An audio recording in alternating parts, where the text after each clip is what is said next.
keep fucking niggas up. Throw that ass, you know you a hoe. Up and down, that booty gon' go. Twerking like your baby daddy, he finna lick my booty hole. I'm looking sexy, I'm looking fine. No broke boys, can't waste my time. My thong showing my booty, poking my pussy wet. I need a panty line. Guys. Is Sukihana and Sexy Red, are they destroying black women? What is going on?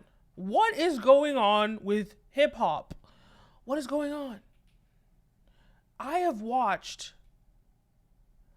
We have watched hip hop push and promote. I saw a tweet one day, like a while ago, that said like hip hop used to be about liberating black people from the system when it started, the system of oppression and whatever. That it was about our truth. It was about pushing that. Now hip hop has turned into pushing degeneracy, pushing drug addiction, pushing over sexualization of black femininity. I have made videos and videos and videos about this stuff, but here's the thing. This is the irony here. I love Sukihana.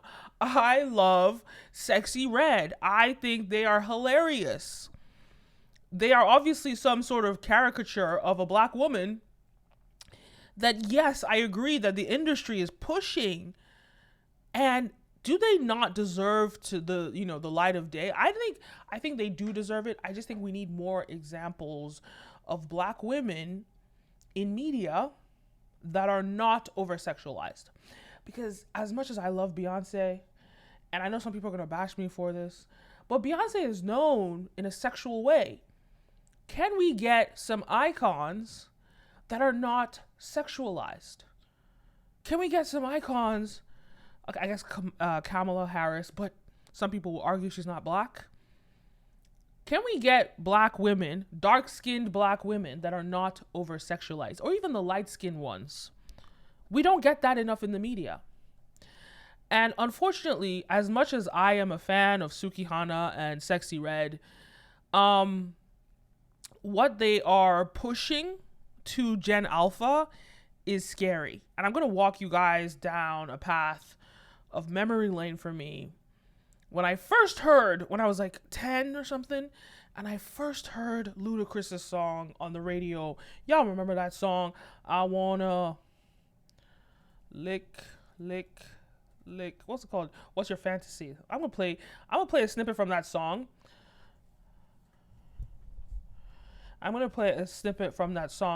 Just so I can express how vulgar it was back then as a 10-year-old listening to that. It was quite extreme for me as a 10-year-old hearing that. And at the time I was living in the UK, and of course in the UK radio they're not going to play this type of stuff in the UK radio. But I was on summer vacation in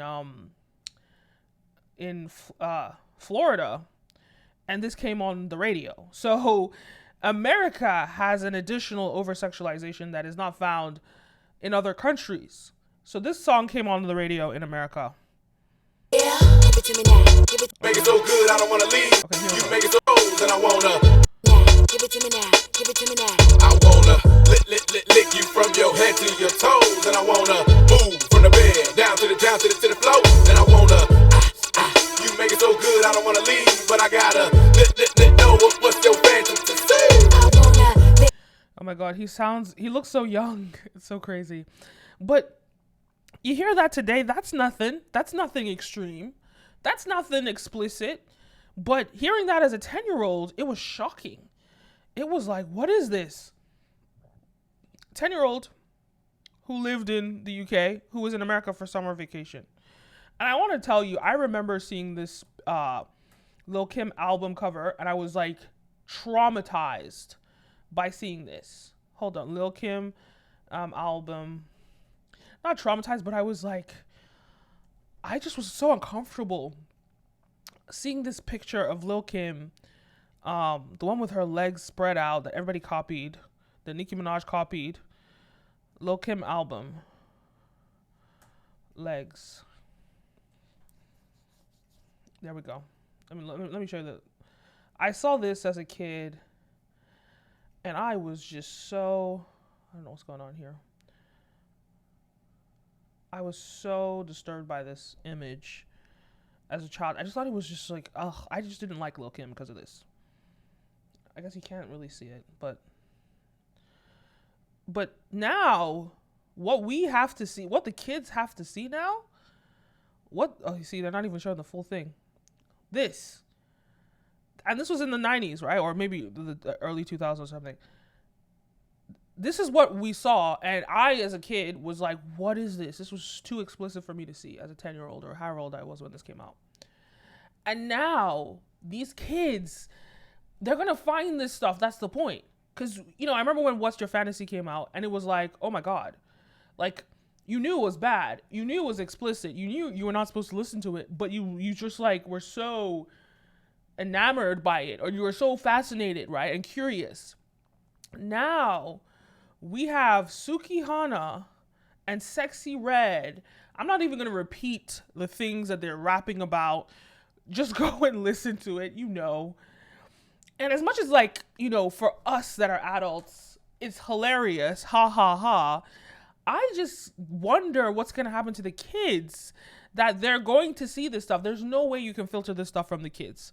In fact, I saw a video of a teacher rapping one of Sexy Red's songs with some kids. Those kids are going to go home and be like, oh, who's Sexy Red? Who makes this song? I've heard the song before. Who makes this song? Next thing you know, they're in an internet rabbit hole, and they're learning about Sexy Red, talking about these explicit things. And the reason why I talk about this, and I just wonder, if we saw our generation were exposed to Ludacris, and that was explicit for previous generations, and there's always, like, pushing the threshold of shock value, the next generations of people, the Gen Zs, they got Rihanna's and Beyonce's. Think about it, right? For us millennials, we listened to Beyonce telling us that we were independent women, that we could do anything, we could achieve anything. We listened to empowerment music that told us that we could be great.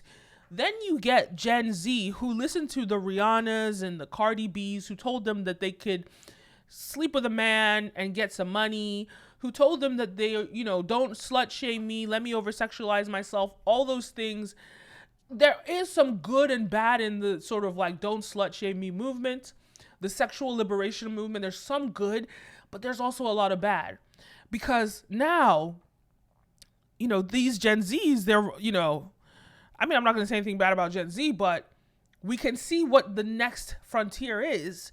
And it's talking about explicitly abnormal sexual acts that are, quite atrocious to some people. And they're normalizing it to kids. So if that is what kids are hearing about, such explicit, some even disgusting things, what is going to be the next generation? What is the threshold for the next generation? Are they going to be talking about cutting people up and eating them? Is that the next kink? What is the next thing? Is it bestiality, or what is going to be the next thing? So that's one component, right? The over-sexualization and the normalizing of the over-sexualization, in media. Then let's talk about the component that's about the images that are being pushed out to the Black community, the pushing of degeneracy, because the way that, and I'm changing the word, I'm not allowed to say white supremacy anymore. I mean, I can say whatever I want, but I know if I say white supremacy, it angers people because they don't understand what I mean by white supremacy. And it's not an attack on white people. It's literally a conversation about the system of capitalism. Go watch my videos. But I'm not going to call it white supremacy. I'm changing the word to the matrix. I'm changing to the word to the white power structure. I'm changing the word to the powers that be. I think that's nicer, right? The powers that be. They have an agenda and it's an attack on the Black community. And so not only do you keep Black people incarcerated, there was a video from Q-Tip or Ice Cube. He talked about how the people that own these labels, they also own the jails. So they're pushing these Black people, the women, to be prostitutes. They're pushing the men to be doing drugs or selling drugs so they can end up in their jail cell, right? So not only is the system trying to keep the Black man in jail, because when you do that, the prison industrial complex. Go watch that documentary on Netflix. When you keep Black people in jail, That's free labor that you get. You're paying them nothing for all the labor, right? And the business of the prisons. But also, you're now saying, okay, let's push the over-sexualization of Black femininity. What does that do to women? Not only does it promote prostitution, not only does it make Black women make all this noise about sleeping with men to get money, and all these these conversations that people are having online, but it also keeps you on focus from being progressive. If all you're talking about is sex, what are you really doing in life? And I'm not saying that sex is not an important component to life. In fact, without it, we would not exist. But I would like to think that there are greater purposes that we can live out as Black people. There are greater uses of our time than sex. But, the funny thing is that it's an interesting dichotomy, because America also suffers, right? Because America has said, okay, we want to attack the Black race. That's what America has said. But America doesn't realize that you are as strong as your greatest weakness. And by America pushing Black people down, pushing degeneracy in Black people, pushing for over-sexualization in Black people, pushing for all these things in Black media, and thinking that that's a representation of Black media, they don't realize that that is actually a representation of America. And that's how the world sees America. So different things like, when America decided, okay, we don't want to empower the Black community, we'll outsource these jobs to other countries. Those economies are now booming. And who suffers from that? America.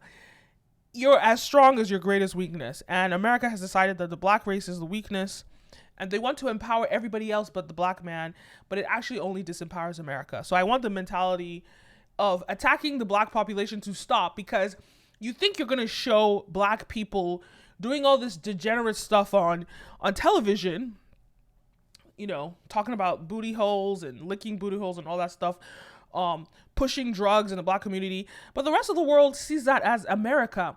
And America is influenced by this content. No matter what, you cannot tell me that the only people listening to Sexy Red are Black people.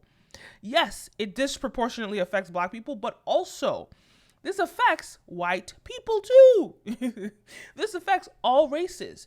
The sexual liberation of America. And I'm not saying it's a terrible thing, but there are pros and cons. But it has affected America. That's why, we talk about all these videos that I made about, abortions and white women not procreating and having abortions a lot. The decline of the white race, because you're pushing, baby mama culture in the Black community, and, the white race is just, they're not giving birth. They're not having kids. You're declining the white race. But either way, my whole point is that this mentality affects all of America. You are strong as your greatest weakness, and you keep pushing degeneracy in the Black community for capitalistic purposes, but you only end up hurting the whole population as a whole. So what I would like to see is better images of Black women, or just more robust images of Black women.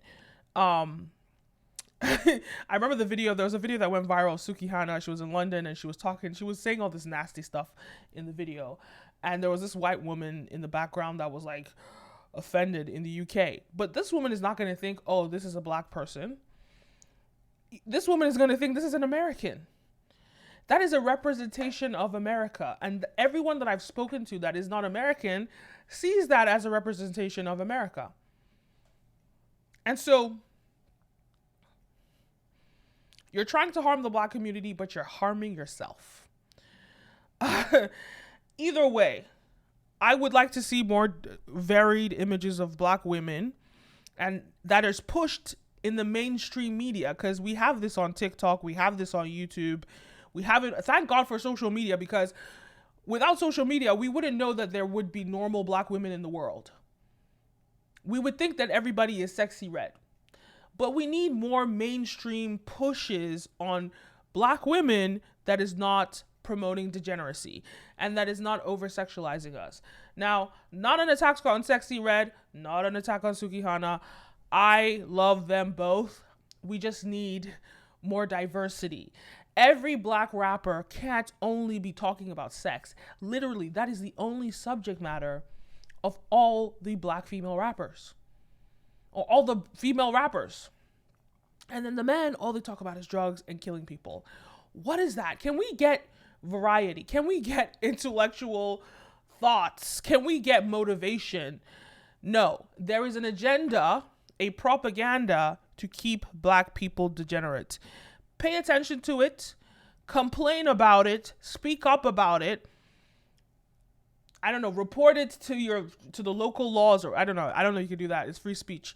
But we need to stop allowing this stuff, because it's sickening, it's disturbing, and it's just annoying, because it's not a proper representation of Black people.